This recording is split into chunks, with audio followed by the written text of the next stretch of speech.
तो देवताओं ने भगवान विष्णु की अब देवराज इंद्र की भर्त्सना की निंदा की कि अहो देखो, इन्होंने इतना निंदित कर्म किया है कि एक वृत्रासुर को कपट से मारा है। भगवान विष्णु श्रीहरि भी लज्जित हुए कि अहो, मैंने एक वृत्रासुर को कपट से मारने का मार्ग दिखाया।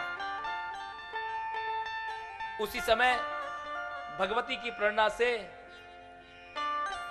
ब्रह्म हत्या, जो अविद्या रूप है, ब्रह्म हत्या प्रकट हो गई और देवराज इंद्र को ग्रसने के लिए दौड़ी। उसका शरीर बड़ा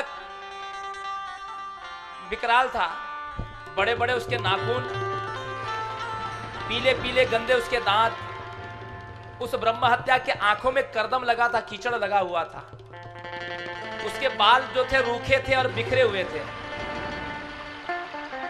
उसके शरीर से सड़ी हुई मछली किसी दुर्गंध आ रही थी ब्रह्म हत्या के शरीर से, उसके शरीर में झुर्रियां पड़ी हुई थी। वो ब्रह्म हत्या देवराज इंद्र के पीछे दौड़ने लगी और देवराज इंद्र भागने लगे। जहां भी जाते देवराज इंद्र, वहां पर वो ब्रह्म हत्या उनके पीछे चली आती।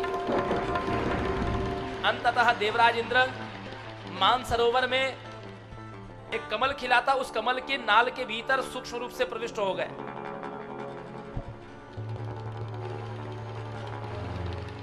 ब्रह्म हत्या उनको वहां पर ढूंढ नहीं पाई। इधर स्वर्ग का पद रिक्त हो चुका था, इसलिए विचार किया गया कि स्वर्ग पद में अब किसको बिठाया जाए। तो स्वर्ग पद पर पृथ्वी के एक राजा थे नहुष, उनको अभिषिक्त किया गया। नहुष पुण्य के प्रताप से आए थे, संस्कारों से नहीं आए थे। हमने कहा ना कि धन बल के साथ में क्षमा भाव, ज्ञान के साथ में विनम्रता और धन के साथ में विनय, यह दुर्लभ है। जिसके पास में धन हो वो व्यक्ति विनीत हो, विनय संपन्न हो, यह बहुत कम देखा जाता है, क्योंकि धन का प्राय लोगों को अभिमान होता है। धनवान व्यक्ति कभी किसी आयोजन में चला जाए, यदि उसको बैठने के लिए ना पूछा जाए तो क्रोधित हो जाता है, अरे हमको उन्होंने पूछा नहीं, हम इससे बड़ा कार्यक्रम करके दिखाएंगे, अभिमान हो जाता है। धन के साथ में विनय का होना दुर्लभ है। बलवान व्यक्ति को कोई यदि पराजित कर दे तो उसका बल फूट पड़ता है, क्षमा नहीं कर पाता वो। आपको मच्छर काटता है तो आप क्षमा करते हैं क्या उसको? कितने लोग क्षमा कर देते हैं? जो ही काटा त्यों ही आप थप्पड़ मार के उसको स्वाहा कर देते हैं वहीं पर। बल के साथ में क्षमा नहीं है। उसी प्रकार ज्ञान के साथ में विनम्रता होना भी बड़ा दुर्लभ है। ज्ञानी व्यक्ति हो, उसको बड़ा ज्ञान का अनुभव, अपना अभिमान रहता है। कोई उसके सामने हल्की बातें कर दे तो उसको टोकता है, ये व्याकरण सही नहीं है तुम्हारा।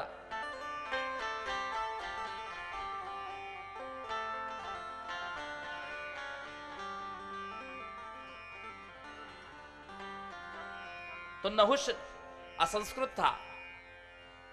नहुष जब उस इंद्रपद पर बैठा तो उसके मन में आया कि ये सारा स्वर्ग की संपदा तो मेरी है, और ये स्वर्ग जो है ये भोग भूमि है, सारे भोग पर मेरा अधिकार है। क्योंकि बड़े बड़े तपस्वी लोग भी तपस्या पुण्य यज्ञ करके, पुण्यशाली यज्ञ करके जब स्वर्ग आते तो भोग भोगते हैं। किसी से उसने शची के रूप के विषय में सुना तो उसके मन में शची से भोग करने की इच्छा हुई। मदिरा पी करके वह शची के अंतःपुर में पहुंच गया।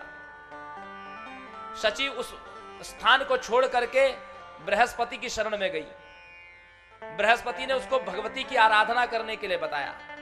शची देवी ने भगवती की आराधना की कि हे मां, मेरा पति कहां है, इस समय मुझे ज्ञान कराओ। उसी समय मां ने अपनी विजया नाम की एक सखी को भेजा। विजया नाम की सखी भगवती की शची को लेकर के मानसरोवर की कमल लाल के पास में लेकर के गई। देवराज इंद्र वहां प्रकट हुए। शची ने अपनी व्यथा देवराज इंद्र से कही। देवराज इंद्र ने एक युक्ति बताई। शची वापस आई स्वर्ग में। शची ने कहा कि नहुष, मुझे तुम्हारा प्रस्ताव स्वीकार है, लेकिन आप अमुक दिन में अमुक मुहूर्त में मुझसे मिलने आना। मैं तुमसे भेंट करूंगी, लेकिन शर्त यह है कि जब आप आओ तो अब तक जितने इंद्र जैसे पालकी पर चलते थे, जैसी सवारी पर चलते थे, उससे कुछ हट के विलक्षण सवारी होनी चाहिए। नहुष ने अपनी पालकी के जो कहार थे उनको हटाया और उसमें उस पालकी में बड़े बड़े तपस्वी अगस्त आदि ऋषियों को उसमें कहार बना दिया, क्योंकि ऐसी पालकी पर आज तक कोई इंद्र आरूढ़ नहीं हुआ था जिसको ढोने वाले तपस्वी लोग हो। और यही शची की इच्छा थी। नहुष की मति मारी गई। अगस्त आदि भी अपने राजा की आज्ञा का पालन करने के लिए पालकी में जुट गए। इससे नहुष का अभिमान अहंकार और बढ़ गया। नहुष को लगा ये सब मेरे अनुगमन करने वाले हैं, मेरे अनुचर हैं, तो इन पर मेरा शासन है। ऐसा मान करके नहुष की बुद्धि कुंठित हो गई। वो बार बार अगस्त ऋषि की जटा पर पैर से प्रहार करने लगा। सर्पी अर्थात शीघ्र चलो, जल्दी चलो। बस जैसे ही 2 बार प्रहार किया, अगस्त ऋषि को गुस्सा आया। क्रोध आते अगस्त ऋषि ने पालकी को पटक दिया। बोले सर्पी कहे तो जाओ, सर्प हो जाओ। और उसी क्षण नहुष का पूरा क्षीण ब्राह्मण के साधु अवज्ञा तुरत भवानी कर कल्याण अखिल कई हानि। शिव जी कहते हैं कि हे पार्वती जी, साधु पुरुषों का अपमान हमारे सारे सुकृत्य को नष्ट कर देता है।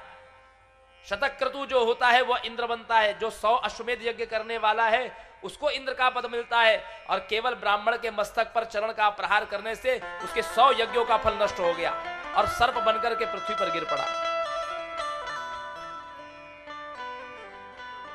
अब देवता शची बृहस्पति देव को लेकर के देवराज इंद्र को बुलाने के लिए गई। देवराज इंद्र ने कहा यदि मैं बाहर निकलूंगा तो ब्रह्म हत्या मुझे पकड़ लेगी। क्या विचार किया जाए, क्योंकि 2 ब्राह्मणों की हत्या का पाप मुझ पर लगा है, एक विश्वरूप का, दूसरा वृत्रासुर का। तो बृहस्पति शची को लेकर के ब्रह्मा जी के पास में गए। तो ब्रह्मा जी ने कहा पहले देवताओं से कि तुम तपस्वी ऋषियों को लेकर के पहले अश्वमेध यज्ञ करो।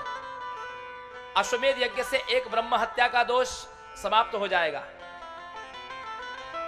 और दूसरी जो ब्रह्म हत्या है जिससे वृत्रासुर को कपट से मारा है, यह भारी दोष है। इस दोष का प्रायश्चित नहीं हो सकता। इस पाप को तो, ये पाप तो सृष्टि पर्यंत रहेगा, लेकिन यदि राजा ही यदि पाप से संलग्न रहा तो फिर यह प्रजा कैसे चलेगी। क्योंकि पर्जन्यो भगवान इंद्रो मेघस्तस्यात्म मूर्तया ते विवर्षन्ति भूतानाम प्रीणनम जीवनम पयः। देवराज इंद्र हम सब मनुष्यों के इस सृष्टि के राजा हैं, यह भगवान की विभूति है। देवराज इंद्र भगवान की विभूति है, भगवत स्वरूप है। यदि वो पाप ग्रसित रहेंगे तो यह सृष्टि नहीं चल सकती, क्योंकि वही वर्षा करने वाले हैं।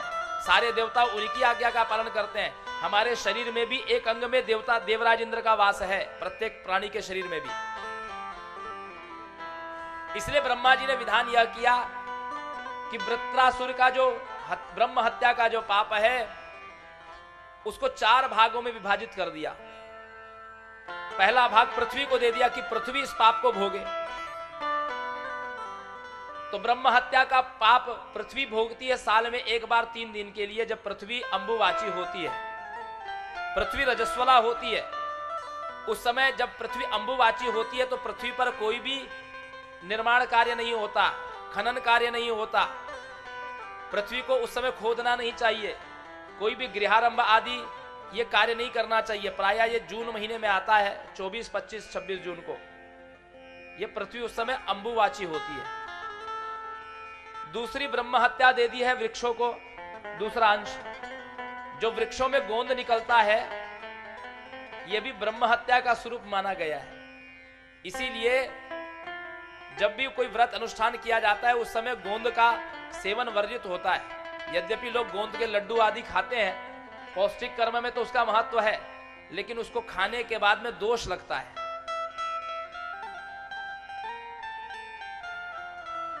तीसरी ब्रह्म हत्या दे दी जल को।